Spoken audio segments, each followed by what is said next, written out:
Good evening, everybody, and welcome. If you haven't tuned in before or we haven't had the opportunity to meet, I'm Ronnie Blumenthal. I'm the Executive Director of the Phelan-McDermid Syndrome Foundation, and I'm really happy to have you all here tonight for our very special presenter. Before we get started, I want to thank the sponsors who have made this series possible. Our gold sponsors are Turner's Tribe and the Robert and Eva Worthy family. Thank you to both of you for your great support. And our silver sponsors, AMO Pharmacy, Autism BrainNet, Barrios and Associates Inc., Neuron Pharmaceuticals, and we also have another anonymous silver sponsor. And we thank all of you for your support in making this happen. I'm so sorry that we're not all together in person, but we're trying to bring you the next best thing. If you haven't already done so, you really should download the app. There's a lot of great stuff going on there, beautiful photos of kids and walls with different conversations for different groups. You can keep up with the speakers, information about our sponsors. And to do that, you just need to go to the App Store for the Apple app or Google on Android. And the access code is, after you look for PMSF, the access code for the app is 20 PMSF 20. So be sure, please, to download the app. It's also how you can evaluate the session afterwards, and your feedback is really important to us. Okay, so tonight's speaker, I'm really excited. So I first became aware of Eileen through a group of folks that get together to talk about epilepsy and neurodevelopmental disorders. She did a 3-part series for us that hopefully some of you had the opportunity to see. If not, it is linked onto the app and it is also on our website. And it is a wonderful series on self-care. And I encourage you, and I'm sure you will want to, if you haven't seen it, to check it out after this evening. So Eileen Devine is a licensed social worker. She's been in practice for over a decade. She is the adoptive mom of a son with fetal alcohol syndrome. And she is also a certified facilitator through Facets, which is a leading not-for-profit and focuses on the neurobehavioral model, which is where she comes from in her therapeutic practice. So without any further ado, I introduce you to Eileen, and I'm sure you'll have a great night.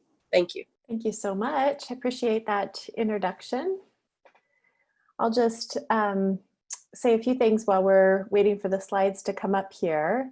I'm really excited to be with all of you, and I too am sad that we can't be together in person. That's always ideal, but have been very impressed with the organization of this virtual conference and really happy to be a part of it.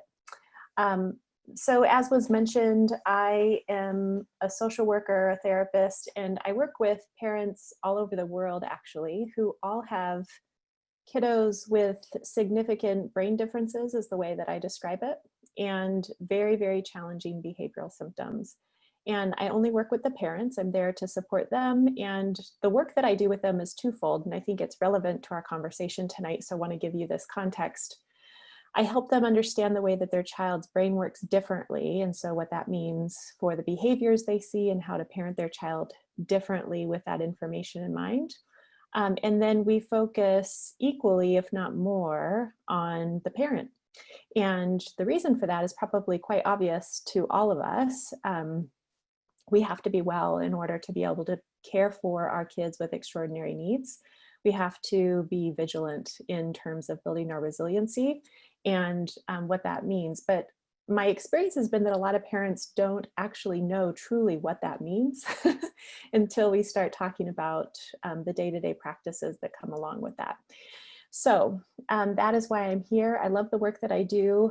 And then, yeah, I'm also the parent of a child with significant neurobehavioral differences. She's got very severe intellectual developmental delays.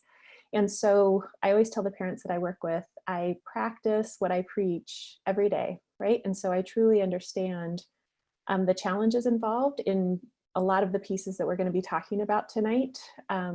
But I think it's still important to really continue to bring our focus back to ourselves so that we have the endurance that we need for this parenting journey.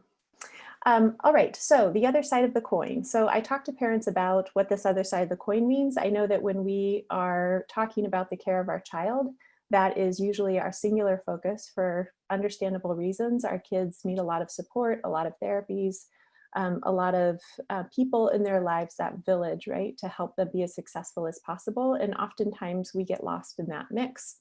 And other people kind of lose sight of us. A lot of times we feel invisible, we don't feel seen and heard, but we lose sight of ourselves too. And that can be a slippery slope. And so pieces of those other side of the coin that I want to talk with you tonight are about what regulation is and why it matters. Regulation is connected to our resiliency. Resiliency is connected to our health. So we'll talk a lot about that.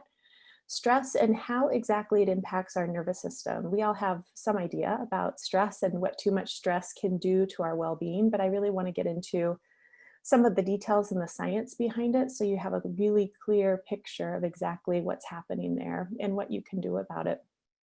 The toll of trauma that this parenting experience often brings, grief and loss. I don't know that we can talk about this other side of the coin without delving into that really difficult topic a bit. And then spiritual well-being, and then the nature of resilience, what builds it up and what tears it down. So before I even get started, I just want to say I do this training on this topic quite a bit. And what I have really come to understand is that while all of these topics are incredibly important for us to spend time thinking about and reflecting on and talking about, they're also really heavy. And so if you start to feel that way as you're listening, like, oh my gosh, we all have already so much going on around us with COVID and all of the stress and changes that that brings, I certainly don't want to add to that stress. And so I would encourage you to just be mindful of that and to know that if you're experiencing that kind of weighted feeling, that that's normal. That's you, I think, really getting in touch with how these things apply to your life. And that's not a bad thing, but you do need to take care, right? And be gentle with yourself. And we'll talk about ways, once you recognize if something resonates with you, then what do you do with it, right? To help yourself move through it. But we will throughout the presentation, and then of course at the end, talk about what can you do about it. I don't want to leave you in this spot saying, these are the things that might be happening with you in this experience, and then go on your merry way, right? That doesn't leave us in any kind of great place. So we will talk about what to do about it there too. All right, so what is regulation and why does it matter? So when we're talking about regulation, we're talking about our nervous system. And when our nervous system is out of balance, we get stuck in survival physiology. That's what science tells us.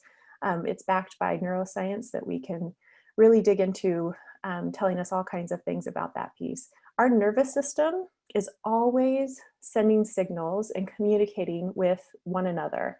So we're having this complex dialogue with others around us at this physiological level, sending messages about whether we feel safe in their presence or not. And so the reason why I want to talk about there and pause that for a moment is that our regulation, which many of you have probably heard about it in terms of like emotional regulation, finding our calm, having our kind of steady state, being able to come back after we've been very stressed out or very down, coming back to that place of equilibrium. We are able to build our ability to self-regulate by being around people who help us feel safe in their presence. Now, there's two reasons why I think this matters to our experience. One is who is in our life that we're spending a lot of time with and what's happening with their nervous system health and what's happening with their regulation. So if we're in a parenting partnership where both of us are stuck in a survival physiology, even if there isn't anything at the explicit level happening there, there's no yelling, there's no hurt feelings, that sort of thing. But if you're both stuck at a place where you're in this survival physiology, then that's going to have an impact on both of you and your nervous system health. If we have a child who has a very fragile nervous system, which I think it's safe to say that all of our kiddos do that we're talking about tonight, then that's going to be another toll on our nervous system, because when we have a child who is not able to have that nervous system health, they are going to require that buffering, right? They're going to require us to help them regulate throughout the day in all the ways that that looks. That's co-regulation. So we can either be a buffer influence to those that are around us, depending on our nervous system health, or we can have a triggering experience for another individual, depending on the state of our nervous system. All right, so resiliency. I want to make sure that we're really clear on what resiliency is, because we probably all, when we hear the word resiliency, to spring back, to recover, to rebound, to return to original form, we all have our own ideas about what exactly that means, and it connects to our nervous system health directly. So resiliency is not a fixed characteristic. So it is something that can grow stronger over time. Each of us has that capability. With daily practice and daily attention, it becomes stronger with lifelong practice. So I've had parents that I've worked for that said, like, I've never been a resilient person. Maybe they don't use the word resilient, but when we're talking about this, they just say, I just don't have that in me. And I say, well, we all have it in us. We just have to grow it, and we have to practice every day, pay attention to it. Maybe not every day, but more regularly than most of us do, so that it can become stronger with lifelong practice. Now, that should be hopeful news to all of you. I hope that it is. The really difficult part of that, the kind of bummer piece of it, is that we have to do it. Nobody can do it for us. We certainly can have support in that process that makes it easier, but we have to be the one to start, to begin and take those steps. And so I'll talk about what those steps may look like when we get further into our presentation tonight. Resiliency is not about grit or soldiering on. So that's another big misconception that a lot of the parents that I work with feel as though resiliency is about just soldiering on. I can do this, I'm going to get through it, right? And showing that grit. And that actually is one of the things that will tear down your resiliency as very quickly. So instead, it's about feeling as though we have choices in the moment versus reacting due to overwhelm. And so when we are in this unique parenting experience, the parenting experience that you all have on a daily basis, there are lots of opportunities to react due to the overwhelm, right? And that is just us being human. It doesn't mean that there's anything wrong with us. It doesn't mean that we're doing something, that we're not a good parent. Building our resiliency will help us get away from that reaction to overwhelm and feel like we actually have choices, even in those really difficult moments.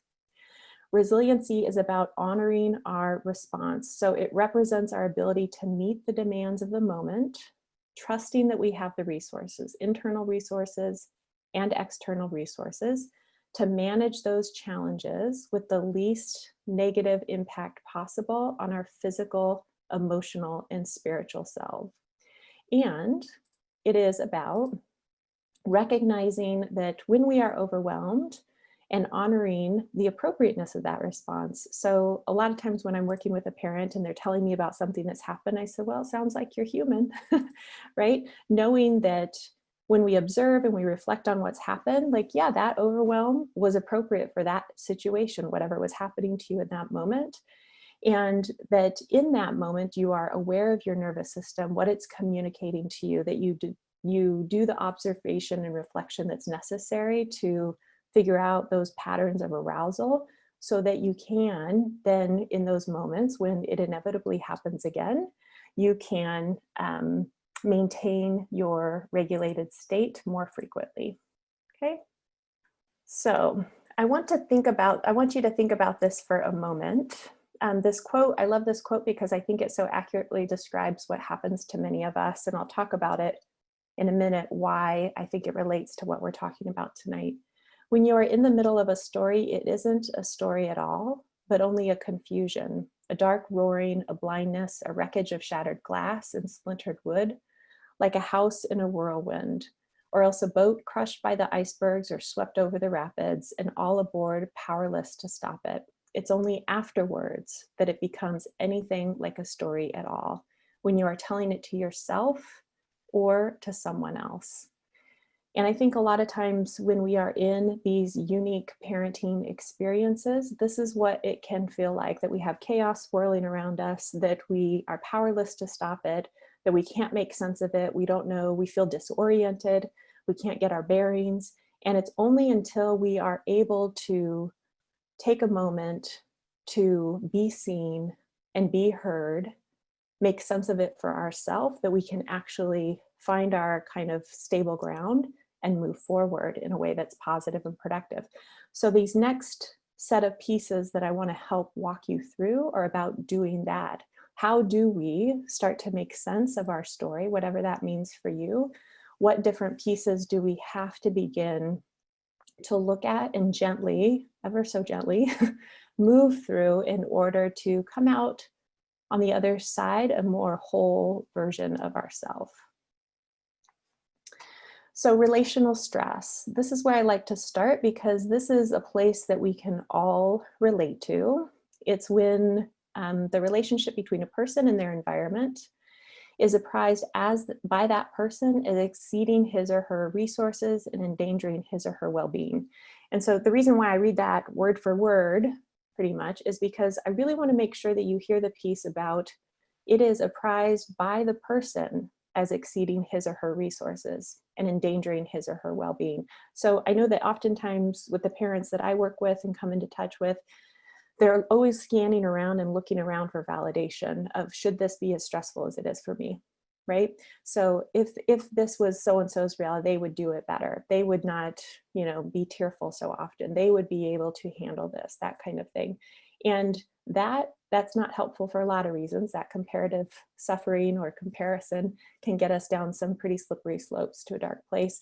But when we're talking about stress, if we don't recognize that that is our experience, and for us, this is incredibly stressful, then we will get stuck in these patterns of fight or flight response. So our minds and our bodies will start to automatically respond in this fight or flight, very stress response sort of way. Our bodies are incredibly smart and good at keeping us safe. And so very quickly, it will recognize that that's what needs to happen. When we have that happen in a pattern over time and we're not addressing it, we're either in denial about it, we feel like we don't have time for it, we don't feel like we have the support to address that stress, then our nervous system will not be able to return to its resting state, which is where it recovers, right? And our nervous system, of course, is responsible for all kinds of things in keeping our physical body moving, but also our spiritual and mental, emotional health. So leading to physical illnesses.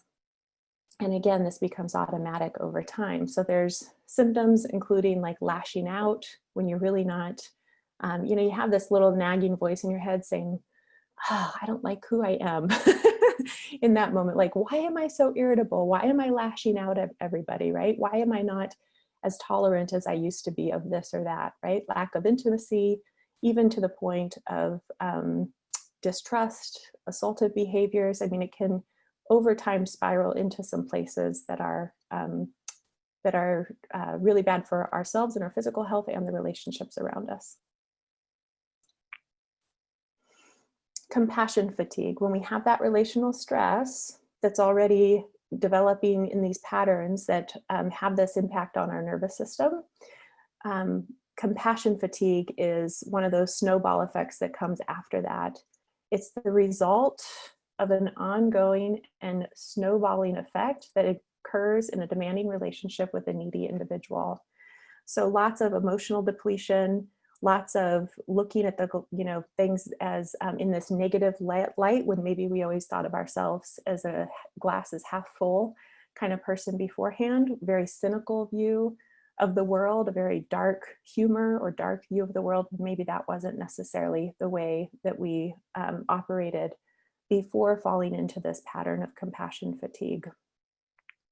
I want to make sure this last point is something that we're all kind of listening to. Research has shown us that when someone is suffering from compassion fatigue, they work harder and harder with diminishing results. And so when I talk with parents about that, that kind of is a heavy weight for a lot of them because they're like, oh my gosh, I'm already working so hard, but I can see that. I can see that when I'm working harder and harder and harder, but I'm in this burnout and compassion fatigue, that the results of that work are greatly diminished. Okay, caregiver burnout, hand in hand with compassion fatigue. And one of the things that I want to say about caregiver burnout, my guess is that many of you are familiar with this, at least by definition. When we talk about finding support for us in our unique parenting experience, one of the things that research tells us is that compassion fatigue and caregiver burnout are contagious syndromes. And so what that means is that if you are finding support in groups of people, organizations, activities, whatever it might be, where there is a lot of talk about the experience of burnout and compassion fatigue, but there isn't any conversation about what can we do to get to a better place? How are we going to help you get out of this really tough spot that you're in? What can we do to kind of turn the tide even a little bit for you today, this week, that sort of thing? That it will bring you down even further. So the conversations around caregiver fatigue, caregiver burnout, whatever topic that may be, if there isn't any talk about now what, right? What can we do about this? That it will only add to your level of stress. And so I say that because we all have opportunities to seek out support, hopefully, either in person or online, in Facebook groups, those things of those natures. And I just want you to choose your support wisely, right? Really do this evaluation of what's happening there in terms of the proactive response following the discussions about this really challenging experience. When we have a child who is not at all on the development that we believed at one point they might be, we understand that their development in different areas is not going to be typical, that they will be on their very own trajectory. That we're going to talk about grief and loss and acceptance and that sort of stuff in a few moments. But when we really struggle with getting that piece of acceptance, at least on that path to acceptance, whatever that might look like, that is one of the quickest paths to burnout. So acceptance is, of course, an ongoing process that I believe is lifelong in this parenting experience. I don't know any parent who feels like they have truly, fully arrived, but I've worked with a lot of parents who are not ready to even get on the path to move towards that. And everyone does that in their own time. But when we're talking tonight about how can we gently start moving towards some of these pieces that have been really, really difficult for very good reason to start to dip our toes in and delve into, this is one that I see when we have this chronic discrepancy about what we think should be and where our child is. And that can look different for everybody. And so once we either adjust those expectations, if there's part of that happening, slowly over time, feeling that out and understanding what that might mean for our child and our parenting experience. And again, gently moving our way through to get onto that path of how do I find greater acceptance and peace and healing with this place that I'm in as the parent of this child, then that will help with the nervous system health, building your resiliency, reducing that stress, that fatigue, that caregiver fatigue and burnout. So some of the characteristics of compassion, fatigue, and burnout.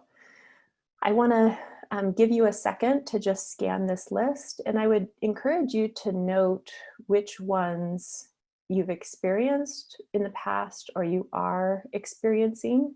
And if you're in a parenting partnership, maybe noting which ones you see in your partner.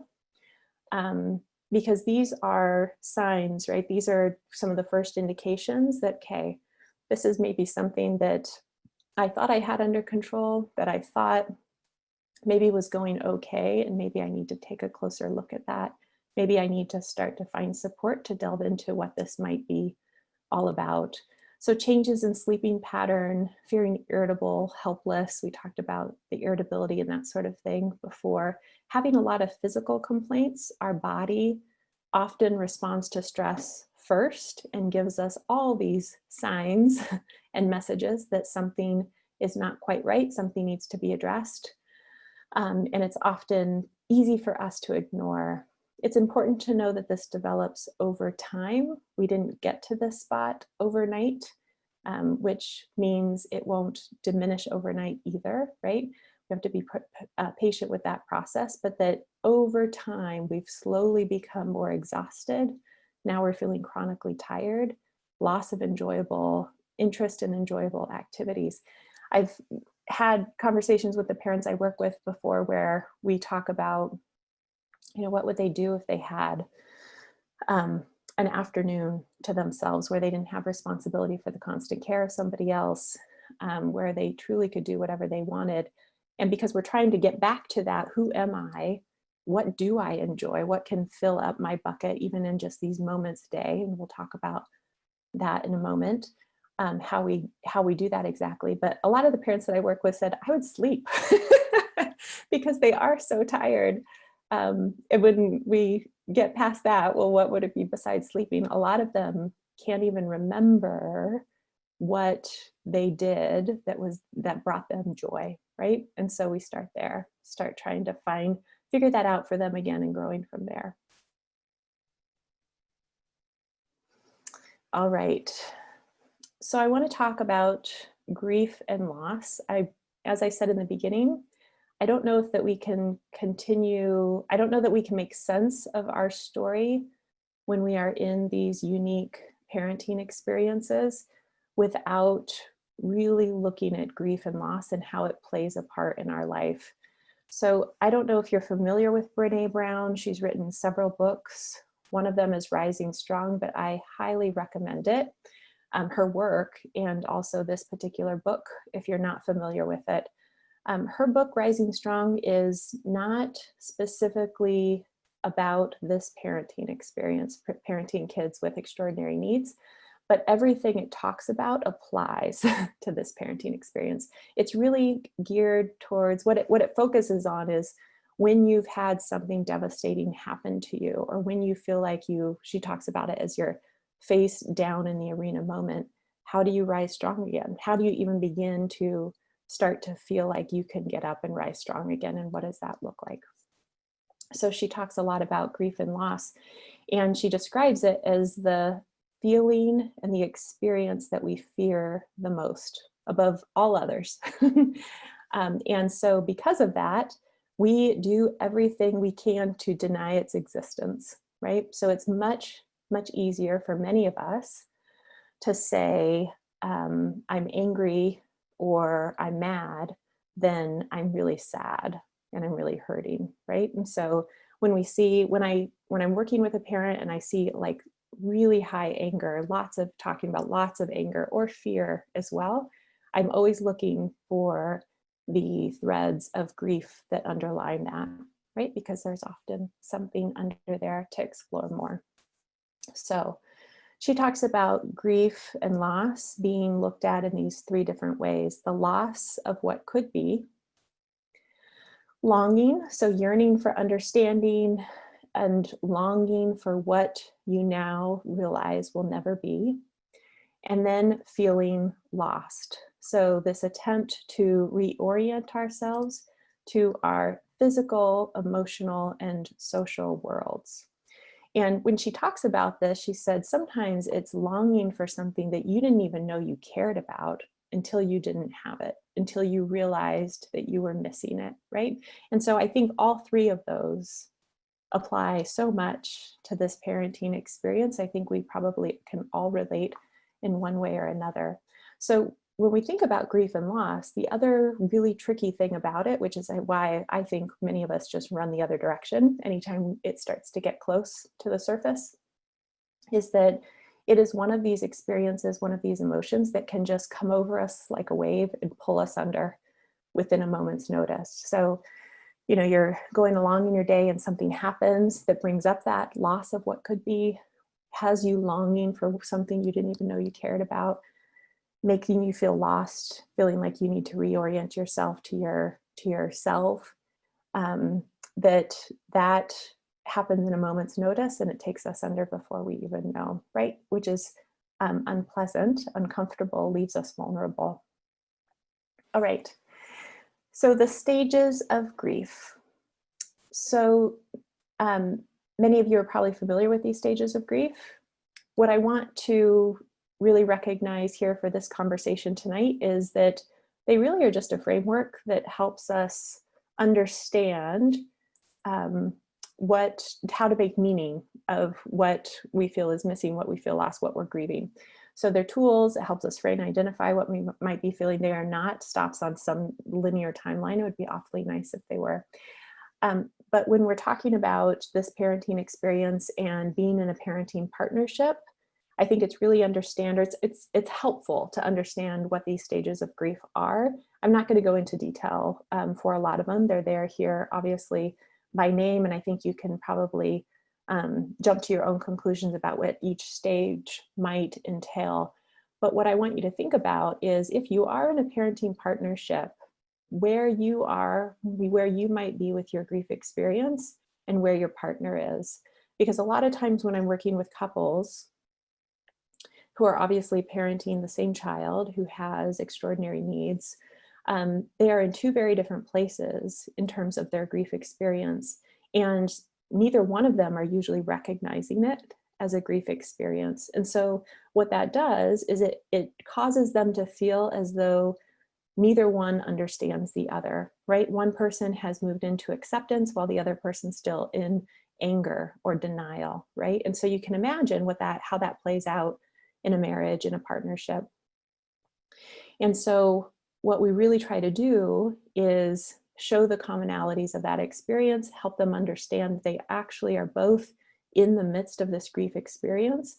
Because if we don't do that, what happens is, in that moments where we need connection the most from the people who matter to us the most, we start to drive disconnection, right? We feel like we're not being heard, we're not being seen, we're not at all on the same page with this experience, and that drives disconnection. When we can understand, like, okay, we're both in the midst of our grief, we're both figuring out how to deal with this loss, it just looks different, that can oftentimes be very helpful in kind of bringing folks back together and forging that connection that's so desperately needed.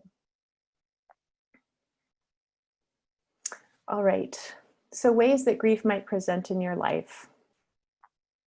These will look, some of them, very similar to the compassion fatigue, the burnout, that list of symptoms and signs that we shared there. Physical, so feeling tension in the body, headaches, fatigue, heaviness, having a lot of illnesses that keep coming up that won't go away. It can be emotional, so depression, anxiety, angry, feeling easily provoked. I think oftentimes we think of grief and we think of sadness and tearfulness and depression. It can actually look much different than that for a lot of people, as I was saying before. We might feel foggy all the time. We might act recklessly in our relationships, in our reactions to situations. We might feel ourselves shutting down or isolating, or the other end, lashing out, yelling. We all have different ways that we respond to tough emotions. It may look different for different people. And then spirituality, losing faith in a higher God, a greater power, a higher power, a greater good, just feeling that sense of hopelessness.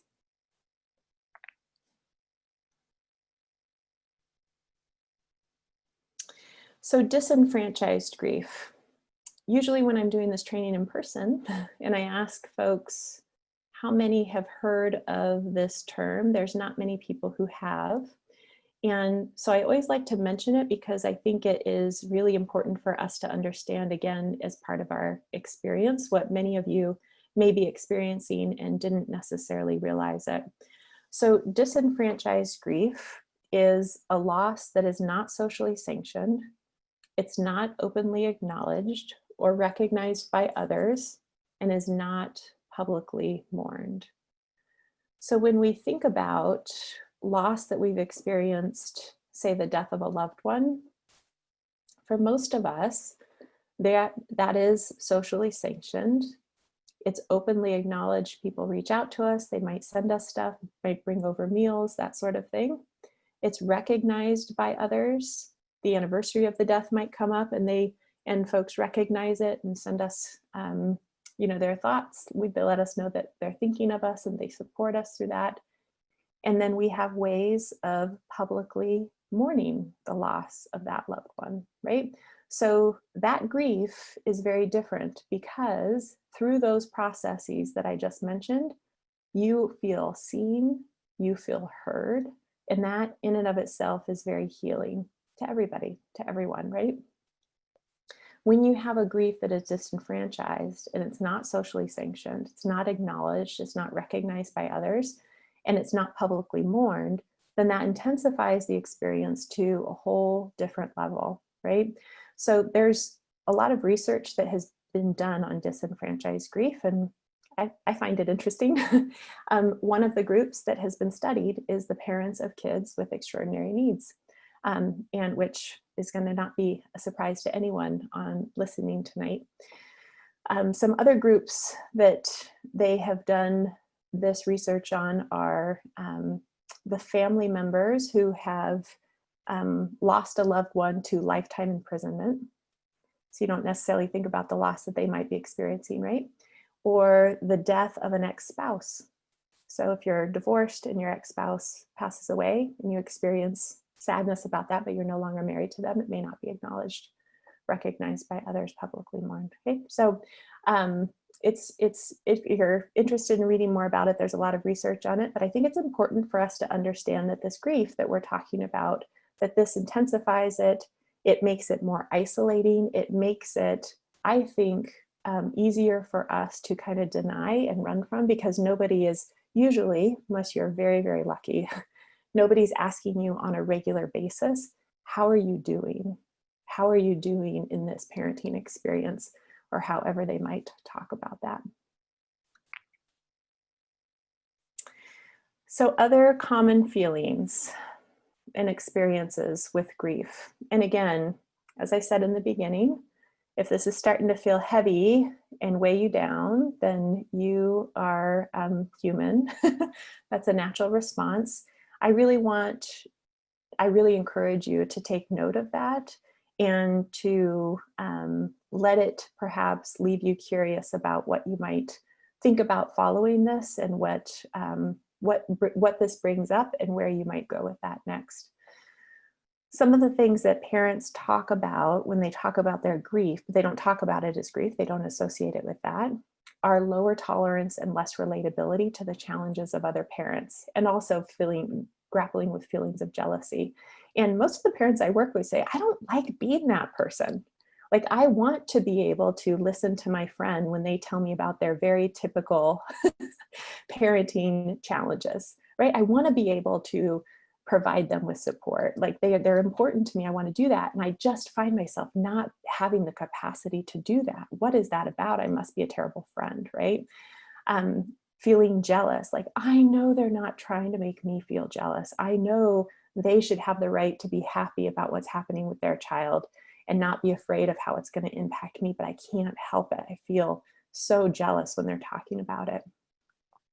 Working through feelings that we're betraying our child by saying anything negative about the experience of being their parent, or what we feel like we've lost, the loss that we feel we've experienced being their parent.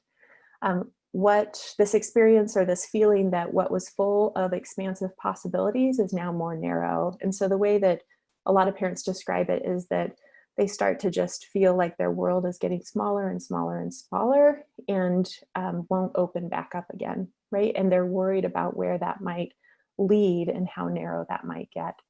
And then where the future just becomes unimaginable. They can't picture what it's like to be a parent for their child for the rest of their life, what that might look like. And they can't imagine the future of their child, right? All really, really difficult pieces to be grappling with. And when we connect it to grief and understand that it's about loss, then we can name it and we can call it, we can identify it, and that's when we can start to then gently move through it. All right. I just really like this graphic because I think it's so accurate. When I talked about the stages of grief and said they're not linear and they're not on some timeline, this is exactly what I was talking about. It'd be so nice and neat if we had this kind of roadmap and if it was this simple, but it's not. So I'll just give you a second to look at some of those pieces there, and you can just note what you've been through, where you've been on kind of this this curve here, and where you think you are now, right? Because we all have these pendulum swings. And as I said before, grief and loss is that emotion that we fear the most because of the sadness it brings, and that it's one of those things that can pull us under in a moment's notice, right? So we can be in that place of hope and new strengths and new patterns, like, okay, feeling a little bit better about things, feeling like you've got some things going that are keeping you well, got some supports in place that are maybe helping compared to maybe where you've been in the past. And then in a moment's notice, something can happen that brings you into that anger, that fear, that panic, that loneliness, that isolation, right? And so I know that, with my daughter, it's my daughter who has the significant neurobehavioral differences, and her differences are very different than the differences of your kids. I recognize that. But I think that loss and that grief can still play out in similar ways. And I remember when she was very small, she's 11 now, and we have a son who is what society would consider neurotypical. He's 12, so there's only 15 months between them. And that side-by-side comparison can be tough sometimes for a lot of reasons, many of which we've talked about already tonight. But when he was going through that age where it seems like there's a birthday party like every week, the whole class gets invited, that kind of thing. She's only 15 months behind, and she wasn't, she has her social circle is very, very small. That was not her experience at all. And I was just grateful that she didn't recognize it, because it was so sad for me that she was not having this social engagement or having this, forming these relationships in the same way her brother was. When she started to recognize that things were different, right? Why am I not going to a birthday party? Why is he always going? No, where are my friends? Really not understanding what that experience was. It's like that wave came and just pulled me under again, because now it wasn't just my grief experience, right? It was that, and also a recognition that she was starting to recognize things were different for her, and knowing that I was going to help her through that grief for her and what it meant to her life as well. So yeah, it's messy, just like the graph shows there. My experience, it's messy, it's all over the place. But when we can name it and understand what it is, it doesn't leave us as vulnerable before, and then we can start to slowly move through it. When we don't, we're going to talk about that in a minute, what might happen in those times. Then that's when we start to see our resilience break down, our nervous system start to deteriorate, and have those physical, emotional, and spiritual consequences that do not leave us in a good place for the endurance this requires. All right. So there is a grief specialist named Dr. Doka who does a lot of work on people who are in very different grief experiences, and what they can do to really navigate those tricky waters and help get to a better place. And he talks about having people in your village who are different kinds of people and really being clear on who's who. So when I talk with parents about this, we literally make a list. Who is in your village? Like, who are all those people that either have been by your side during really hard times and they're reliable, or people who have reached out and that they would be if you called upon them, but you've never called upon them. And then others who just, like family members who have always been there that you can call upon. And where do they fall in these doers, listeners, and respites? And the doers are those people who just get stuff done. They're like, give me a list and I'll do it, right? I'll run the errands, I'll make you the meal, whatever it needs to be done. So when we're feeling overwhelmed, we can go to that list, whether it's mental or written down, and say, these are the people that I need to be reaching out to right now. These are my doers, and this is who's going to help me get through this tough spot.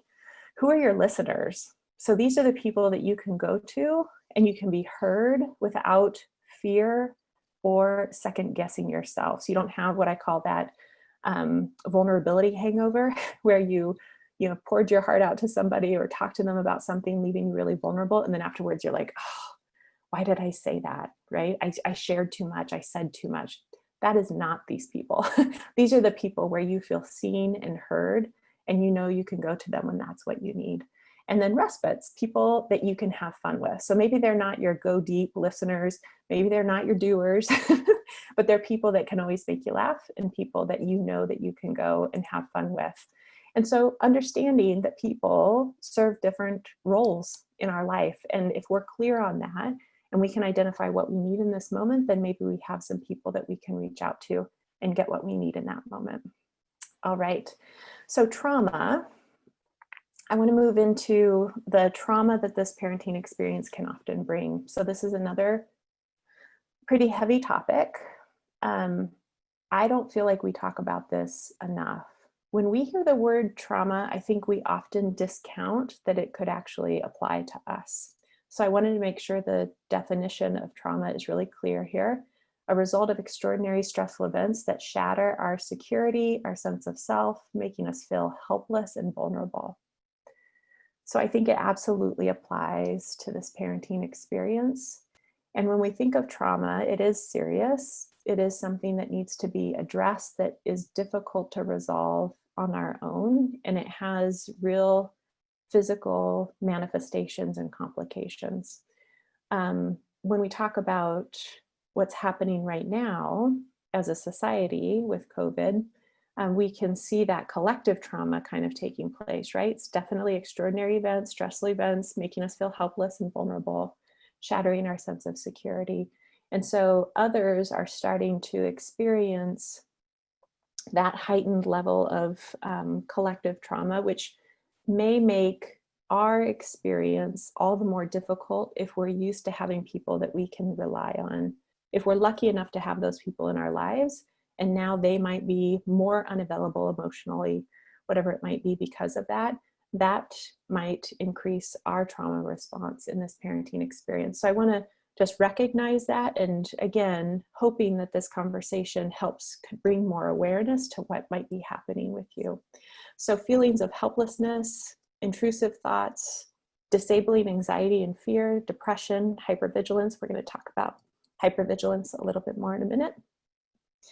And then when we, on top of that trauma, are experiencing a lack of sleep, which many of us do because of our parenting experience and what our kids require 24/7. Trauma from the medical system, not feeling heard, not feeling seen, having to spend hours and hours and hours trying to navigate a system that is not usually friendly to the parents trying to navigate it. The school experience, constantly trying to advocate and get what you need for your kids in the school setting, and then that feeling of isolation, right? So my guess is this, I'm going to assume that most of you, if not all of you, have experienced some level of trauma in your parenting experience. And that's really hard to sit with for many of us, because when we think of our children who we love dearly and immensely, and we think about the fact that parenting them may have caused some trauma in our lives, those don't fit together, right? There's some discord there that's very, very difficult to sit with. So I want to recognize that. And if that's kind of what comes to mind and kind of you experience that internal discord, that's completely normal. What we can do, once we understand the significance that it is trauma, then we know what to do, right? Again, knowing that it's grief and loss that we're experiencing, we've named it, and then we can say, okay, now I know what it is.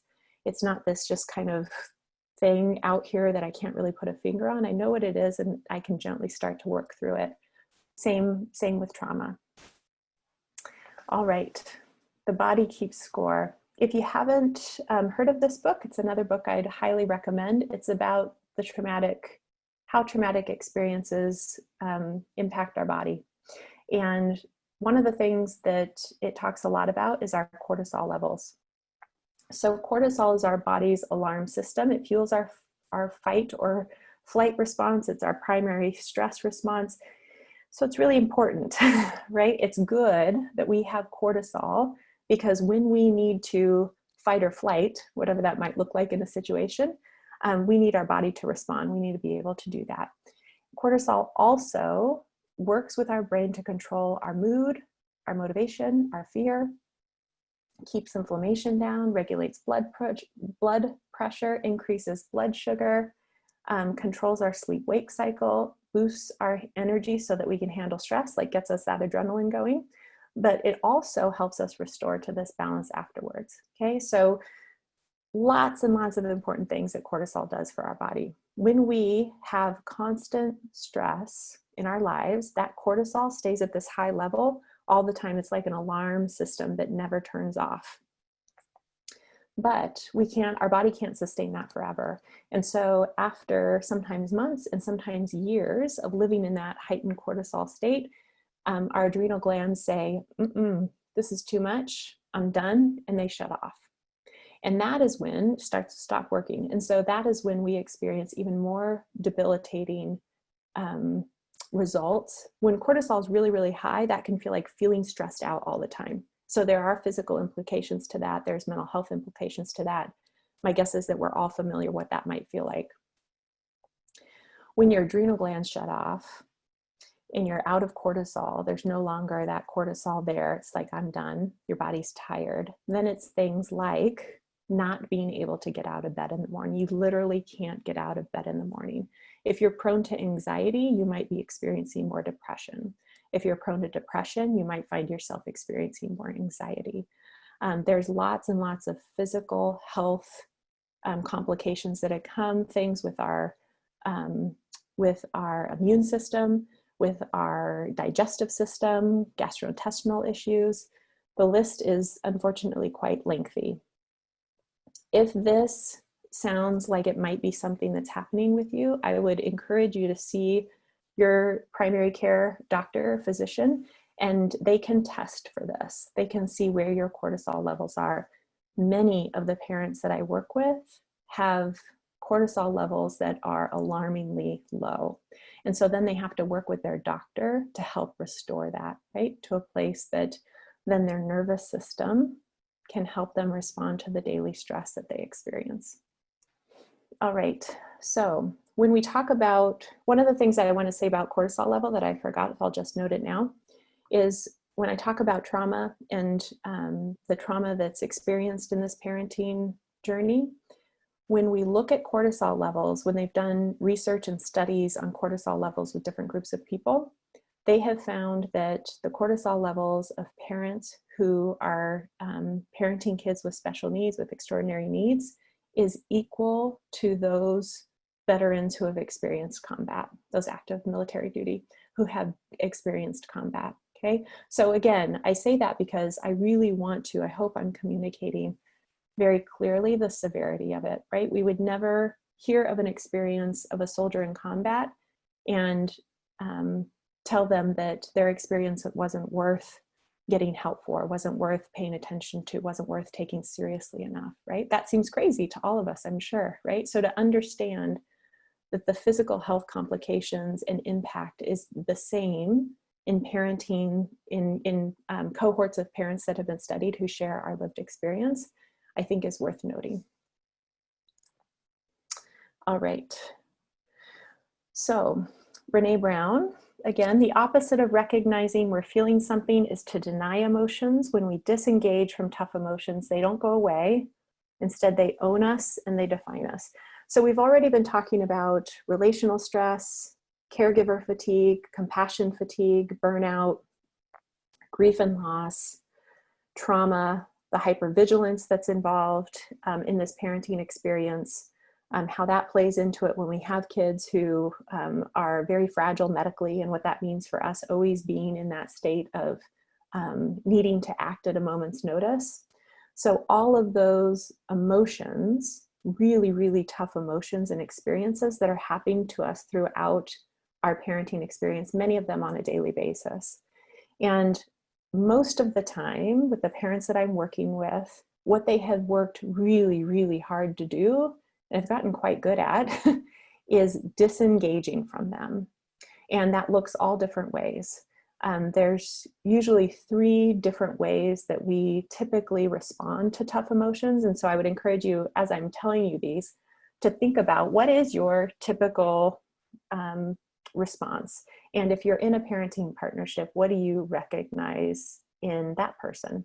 So one is to run the other way, shut down, isolate, right? So you go inward and you really distance yourself from those around you. Another one is moving towards. And what I mean by that is we try to people please, we try to take care of everybody else, we try to make everybody else okay so that we don't have to pay any attention to how we're doing. We keep busy, right? We cope by keeping busy. The third way is we come out swinging. And you don't usually miss those people because it's very overt, right? It's a lot of outwardly very demonstrative, argumentative, irritable, that kind of thing. So when we do those things to disengage from tough emotions, those emotions don't go away. They're just settling literally in our nervous system, having physical, furthering physical complications, and then also taking a toll on our relationships, of course, and our mental health, our spiritual health. So what do we do then? Well, the first step is to get curious about them. And so that's what I hope much of this conversation is doing for you tonight, is piquing your curiosity. What resonates with you? What might be going on for you, so that you can start to slowly engage and name it, and then slowly find your way through it. When we talk about being curious, what I mean by that is, well, when we're curious about something, we're asking it to get bigger, right? Just by the nature of being curious. And so if we can remain curious about things that are really difficult for us, then we're asking it to stay present. We want to know more about it. But what also happens is that shame and criticism goes by the wayside. Okay, so I want you to remember that too. We have, many of us hold a lot of shame and a lot of self-criticism. We'll talk about self-compassion in a moment. And if you can remain curious about your experience and just recognize, like, whew, yeah, I am going through something, and it's valid, and it's a natural response to what I'm experiencing. It doesn't make me a bad person. It's universal for people who are in my shared experience. Then maybe you can slowly start to see your way through it. So ways that we numb this pain: alcohol, drugs. I think that's what we oftentimes think of, more compulsive, addictive behaviors, internet and social media. But there's some there in that bottom square that I think can sneak up on us and kind of sneak into our being if we're not aware of them. So the glass is half empty, points of view, staying busy. I mentioned that before. Loyalty to suffering, I'll talk about that in a minute. Always needing to be right, and perfectionism. Those are also ways that we can numb emotional pain, because those things take a lot of time and energy from us, right? If we always need to be right, or if we always need to be perfect, then we are going to spend a whole lot of time and energy focused on that, rather than what exactly is going on with us. Loyalty to suffering. When I do this presentation in person, I almost always get asked about that one. So that's why I thought I'd say a little bit about that. That is this idea that when we are in the midst of suffering for very good reason, very valid reasons, and somebody presents to us the idea that we can move out of that suffering and move to a better place, and we feel resistant to that, and we stay stuck. And it's not even this conscious thing, it's this subconscious thing of, I'm going to be, this doesn't feel good. I don't enjoy being in this place of suffering, but at least I know this pain. At least I'm familiar with it. I've been here long enough that I understand what this pain is. And if I go there, you're telling me it could be better, but what if it's not? What if it's actually worse? So I'm just going to stay here. I'm just going to stay in this suffering, right? So it's really interesting when I talk with couples about that idea, kind of what thoughts come up for them, if that resonates with them at all, but that's what that one is. So what do we do about it? We've been talking about it for over an hour now, trying to recognize these patterns, recognize these emotions. So I said earlier that our body oftentimes responds first. So things like knots in our stomach, heart racing, easily tearful when we feel like we're on edge there. Behavioral signals, we've talked about those already. So feeling more irritable, lashing out more, not being the person that we know we are or that we want to be, really feeling these extreme inclinations to be aggressive, like wanting to punch a wall, wanting to hide or retreat. Compulsive behaviors, some of those numbing behaviors, eating compulsively, drinking, excessive online shopping. I mean, the list is much longer, obviously, than these, but these are just some examples. That note at the bottom there, many of us are familiar with depression and anxiety, and I think that's because there's a lot of talk about it. We talk in our society a lot about what it means to be depressed and what it means to be anxious. There's some, it's been normalized to a certain extent, more than other very hard emotions or emotional states. So what I want to recognize about those and have you think about is that if you experience depression, anxiety, to think about that as the body's first reactions to stockpiles of hurt and shame. I would add shame in there too, right? And so if you feel like you experience that on a frequent basis, or you're prone to anxiety or depression, then obviously managing that in whatever way that might look, but also knowing that there's probably other stuff going on under there, much of what we've talked about tonight and other things that you might want to explore more to really resolve those underlying stockpiles of hurt and shame to get that depression, anxiety lifted to an even greater extent. So our values and our child's behaviors, our emotional responses, this is going to look different depending on your child's capabilities, your child's diagnosis. I mean, all the parents that I work with, their kids have all different diagnoses. But what we spend some time talking about is those core values that we hold and how they clash with our child's being, their condition, their behaviors, and what that means, right? And I think, again, when we talk about, when I said this idea that our parenting experience could have caused us some trauma and some harm in that way, but we love our children fiercely, and that is really, those two don't settle well together, that there's some discord there that's uncomfortable and hard to sit with. I think the same can be said for here. So the same can be said true for this, that we understand that it's not our kids' fault. We understand the limits of their capabilities based on their diagnosis or whatever, we might have learned along this journey about their capabilities or where they're challenged. And we can still have clashes with that result in us, again, most of the time feeling like I shouldn't feel that, right? It's not their fault.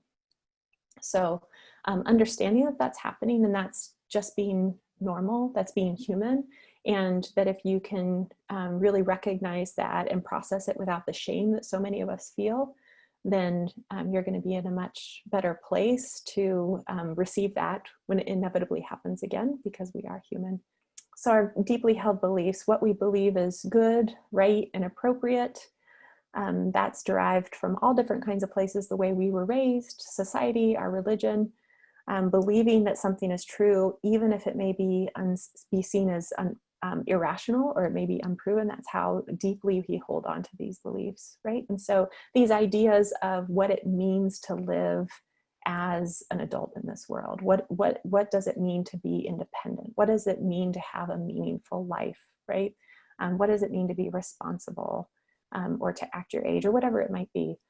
So we don't come into parenthood as blank slates. We have these ideas. And again, even at a conscious level, when we understand why the two don't match up, depending on the challenges that our child experiences, it's still at a deeper level can trip us up if we aren't really tuned into what might be happening there.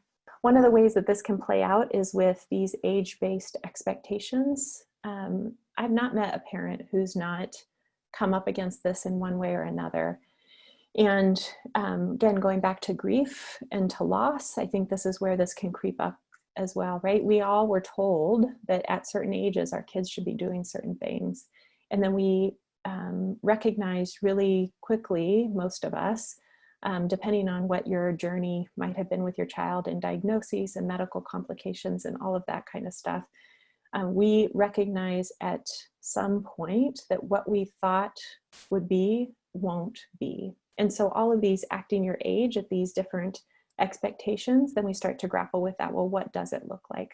And so what if we have a child who is 6, but more like, say, 2, in terms of their capabilities, the way they act, react, what they might or may not be able to do, or even younger, right? Then what does that mean for the way that that kind of clashes up against what we thought would be true, our deeply held beliefs, our deeply held values, about what their life might look like, what we envisioned our life to be as a parent, right? And the same for a child who's older. What if that looks very different? Then all of a sudden, these expectations make no sense for our child, right? They're completely inappropriate and off base for our child. And so understanding that, and again, not feeling blame or shame if this is something that's been difficult for you on that path that I said of acceptance, that's this ongoing lifelong path, I believe. But just recognizing that this might be an element of it that you want to explore, delve a little more deeply into. Self-compassion. Take a deep breath. I really hope you're listening in on this next session, okay? Because self-compassion is so lacking with most of us. And most of the parents I work with have very little self-compassion for themselves. They are very compassionate people, but the self-compassion is lacking. And when we talk about our resilience, which we have to have for this parenting journey, self-compassion has to be an element of that. I truly believe that. If your compassion does not involve yourself, it is incomplete. So what is compassion? When we feel compassionate towards someone else, we are suffering with them. They understand that we understand and notice that they are suffering. We feel moved by their suffering, so that our heart, it's a heart level response to their pain. We feel warmth and caring. We want to help them to relieve that suffering. So realizing that that suffering and that failure and that imperfection, it is part of that shared human experience. I think we can all agree on that. And that when we are experiencing suffering, we need to show ourselves the same self-compassion that we would show someone else who is suffering to that, in that same, maybe not that same way, but to that same intensity. So what does this mean? And I want you to think about how many of these things you can really say that you do for yourself, right? Responding kindly and lovingly towards yourself when you're having a difficult time, when you feel like you've failed, you're not being patient enough, you're not being strong enough, right? You're just tired. You don't want to do this anymore. You want to leave, you want to escape, all that kind of stuff. When you responding kindly and lovingly to yourself, when there's just something you don't like about yourself, you know that you're not being your best self, and you still can respond kindly and lovingly towards yourself because there's very good reasons behind that. Honoring and accepting your humanness, giving yourself grace. And instead of ignoring your pain with a soldiering on mentality, you stop and acknowledge how difficult it is and take steps to comfort yourself. And that doesn't have to be what I call big heroic steps like, going to get a massage or those things. If you had the time and the ability to do that, I'm sure you'd be doing it already. That's not what we're talking about when we're talking about taking steps to comfort ourselves. It's using those kind and loving words. Those beliefs are very powerful. How we talk to ourselves is very powerful.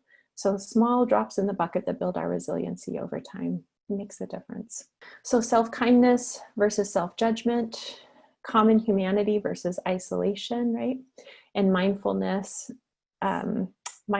versus over-identification. And over-identification is really when we can get very deep into a hole of criticism and having basically the lack of self-compassion for ourselves, and instead trying to be mindful of honoring our experience for what it is, and also knowing that it is because we are human, and that's okay. It doesn't make us a bad person. And then again, getting our eye back on moving gently through those as we can, with support of other people if that's needed, to build our resiliency. So I wanted to say a thing about gratitude, because I think a lot of us probably hear about gratitude practices. And my experience has been that it really resonates for some people, and then it doesn't at all for others, for very good reason, right? When things are really, really hard, some people are very turned off by this idea of, well, just be grateful. And I get it.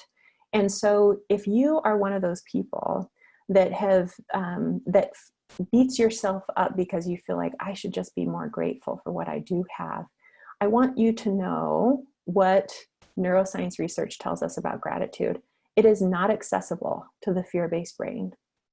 Okay, so if you are, again, living in this constant state of hypervigilance, of fight or flight response, and stress and compassion fatigue, your brain is literally unable to get that gratitude. It's not accessible when you are living in that fear-based brain. Empathy, compassion, thinking about others is also much more difficult.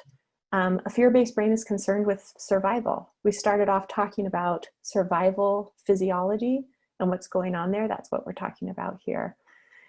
So gratitude and compassion and self-compassion emerge in a regulated, safe, and connected brain. So when you have somebody that is that you can regulate with at that physiological level, when you feel safe, when you feel heard, when you feel like your resilience is at a place that can keep you well. So gratitude and the practice of gratitude is incredibly important and can build our resilience. So I'm not poo-pooing that idea. I'm just saying that I think a lot of parents feel immense guilt and like they're a bad person if they can't access it, if they truly can't access it. And so I want to just let you know that it's okay if you can't, right?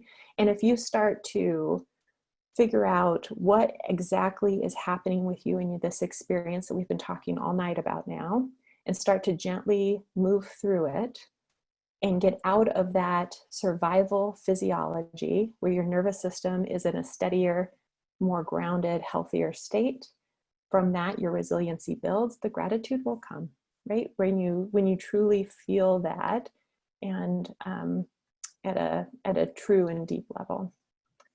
All right, being reflective without beating yourself up. You can go to the next slide. I want to say just a few things about being reflective. It is as difficult as you think it is. When we are reflective, it causes us to get real with what we're talking about. We've been talking about that all night tonight, so I'm not going to spend a whole lot more time talking about that, those pieces of being reflective and digging into your emotions and recognizing it. But one of the things that I want to say about this parental caregiver reflective functioning is that there's a really a strong feedback loop with us and with our kids when we're talking about co-regulation, our nervous system, their fragile nervous system needing us for support at that physiological process, that when we are off, then our kids get off. When our kids are off, we are off. So I'm sure all of you have experienced this before, that feedback loop is incredibly strong with our kids.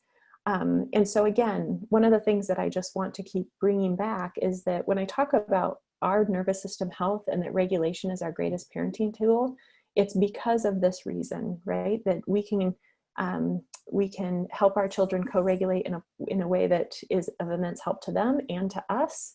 But it takes that focus on our resiliency and our nervous system health in order to do that. All right.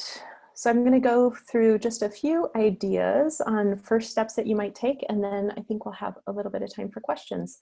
So taking steps to recover. So losing your sense of self in the midst of this chronic stress and trauma is common. And as a result, the path forward is an active rebuilding of that sense. So that cannot happen if we continue to disengage with those tough emotions and ignore what our body's telling us and what we can feel at that physiological level. That's really hard. It takes a lot of energy. It takes a lot of dedication to the process, right? I'm not going to sugarcoat that at all.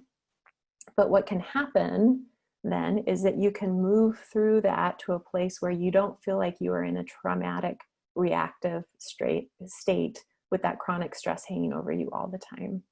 Physical self-awareness is that first step in releasing trauma and chronic stress that is built up. And sometimes that's a more comfortable place for people to really start to recognize what's happening with my body. What is my body communicating to me? And then putting those emotions to it as well, identifying those emotions alongside it. And this is something that there's lots of really wonderful professionals out there who can help you get started on this process if it sounds overwhelming to do it yourself. So gently begin to create a space to tolerate those tough emotions where you don't become overwhelmed, rage, shame, shut down. Some parents cannot do this on their own. They become too overwhelmed trying to tolerate those tough emotions without support. So just to keep that in mind, if you feel like you're being swallowed up by it, then that's probably a good sign that you need like a trusted therapist to help you work through that. Finding and practicing ways to become calm and focused. And so none of us have immense amounts of time that we can dedicate to being calm and focused. I recognize that. That's the reality of all of the parents that I work with, and I understand that intimately. And also, I really want to make sure that I'm clear when I say that building our resiliency and finding that calm, finding that focused time, it does not have to involve these heroic efforts, right?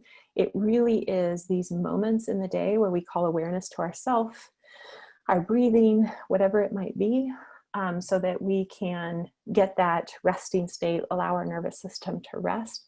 That alone builds our resilience. And again, that's starting with our body first and then working through the emotions. Learning to maintain that calm in response to triggers. And, we could be talking about our kids if there's certain triggers with them that you're aware of, but also with each other in parenting partnerships, right? Being really mindful of what might be going on with our partner and what triggers us and what might trigger them. Finding ways to be alive and engaged around you despite reality's challenges. And so again, don't want to underestimate how difficult this is, but I would not continue to do this work if I hadn't seen parents make huge, huge strides in this. And again, we're not talking about those self-care activities that most of us read about in the magazines. Those don't, I think, apply to us necessarily. It's really these ways to keep our nervous system healthy, these, like I said, small drops in the bucket that bring us back to our body, our physical awareness, any kind of movement. So we know that when difficult emotions, stress resides in our body, it literally settles in our body until we do some movement to get it out. It doesn't have to be this like a hard, run or something like that. It can be very, very gentle movement that can help with that. And then stop keeping secrets from yourself, including secrets about the way in which you have managed to survive, right? All right. So I want to bring your attention to, this is just my information if you ever want to reach out, if you think I can be helpful at all to you. You'll see in the top right-hand corner, there's a weekly self-care template. So that was developed, I developed it, but the ideas in that self-care template came from parents who are parenting kiddos with significant challenges. And it's focused on nervous system health and building resiliency. So you will not find in there, go take a bubble bath, go out for a date night, right? Those things are not realistic for the parents that I work with.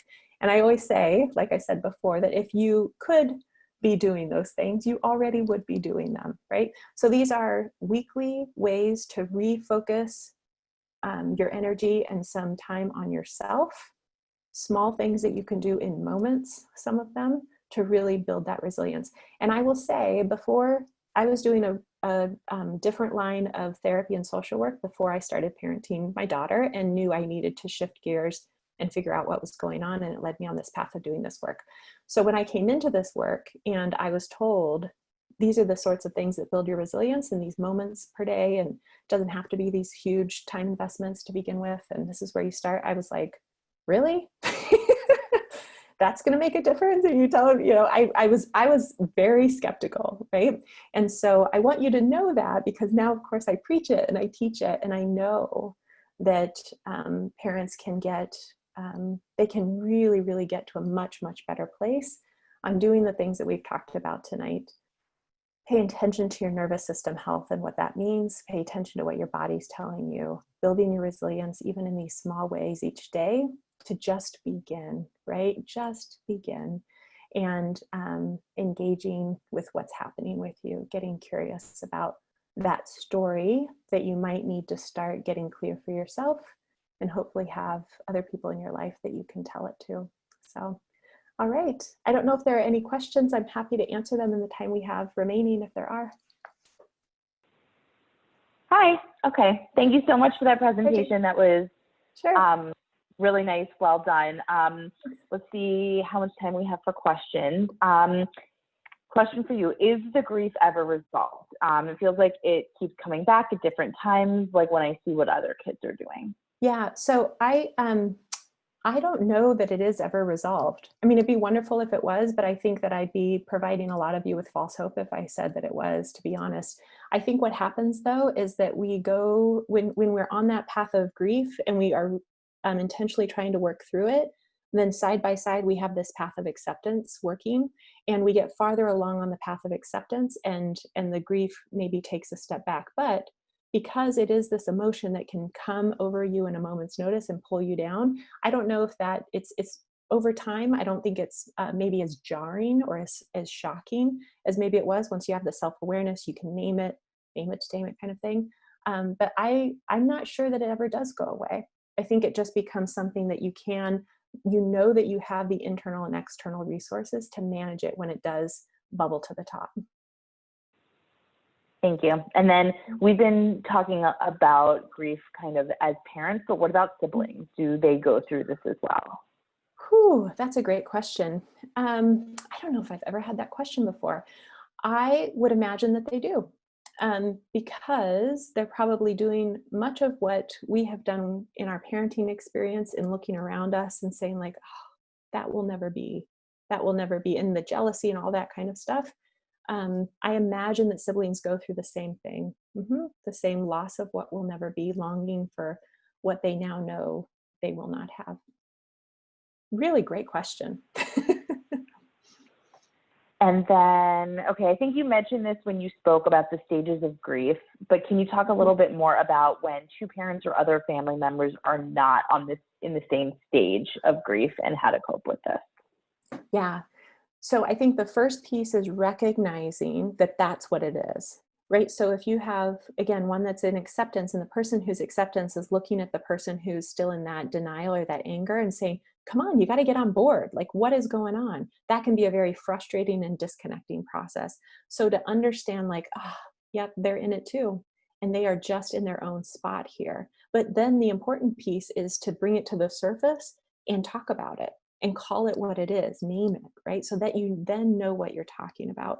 And so again, sometimes a facilitator can really help with that, because that can be, especially if you're both in it really deeply, it may be too much for you to figure out on your own, and there's nothing wrong with that, right? So just recognizing that it may take some support to work through that tough conversation. And then do you have any recommendations on how someone can find a therapist with experience in this? Well, I really do think that personal recommendations are obviously the most sure way to find some. I don't know if your local support groups, your local organizations that you're connected with for support in this parenting experience, my guess is other parents would be the best ones to talk with, or maybe organizations that support families of kids with other diagnoses that still may have therapists who are more versed in just that parent experience of kids with special needs, maybe not your child's specific diagnosis. I wish I had a directory. I could say, yes, go to this link, but I don't, sorry. Well, thank you. I think those are all the questions we have, and we are just at time. Okay, so Eileen, thank awesome. you so much. I think we're turning this back to Ronnie, perhaps, to close this out. Okay, thank you so much. Hi. Okay, well, thank you, everybody. Those were great, great questions, by the way. And Eileen, that was a wonderful presentation. Everything I expected and more. I know Thank you. a lot to process. So if you have questions that you think of later, please send them on to me. And I'm sure Eileen would be happy to respond to some of them. But you also saw some options you have for working with her or contacting her directly. So to close up for tonight, I just want to make sure that you complete your evaluation.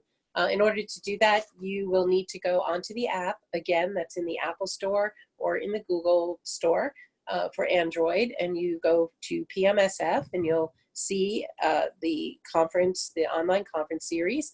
And then the access code is 20 PMSF20.